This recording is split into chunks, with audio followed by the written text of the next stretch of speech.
Bangladesh bank গ্রাহক পর্যায়ে ৫ ধরনের সেবা বন্ধ করার সিদ্ধান্ত নিয়েছে। এই সেবাগুলো প্রাথমিকভাবে ৩০ নভেম্বর ২০২৫ থেকে বাংলাদেশ ব্যাংকের মতিঝিল কার্যালয়ে বন্ধ হবে এবং পর্যায়ক্রমে অন্যান্য বিভাগীয় অফিসগুলোতেও বন্ধ করা হবে।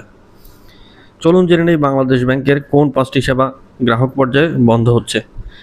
সেগুলো হচ্ছে সঞ্চয়পত্র বিক্রি, প্রাইজ বন্ড বিক্রি, ছেঁড়া বা ফাটা নোট বদল, সরকারি ট্রেজারি চালান গ্রহণ, চালান ভিত্তিক ভাঙতি টাকা প্রদান।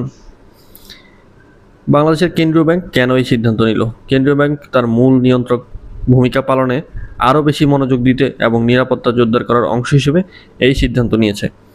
বিশ্বব্যাপী অন্যান্য কেন্দ্রীয় ব্যাংকও সরাসরি সাধারণ জনগণের কাছে কাউন্টার পরিষেবা প্রদান করে না। এই সেবাগুলো বন্ধ হলে গ্রাহকরা কী করবে? বন্ধ হওয়া এই পরিষেবাগুলি এখন থেকে বাণিজ্যিক বা তফসিলি ব্যাংকগুলোর মাধ্যমে পাওয়া যাবে। বাংলাদেশ ব্যাংক বাণিজ্যিক ব্যাংকগুলোর যেন নির্বিঘ্নে এই সেবাগুলো প্রদান করতে পারে সেই বিষয়ে তদারকি জোরদার করবে।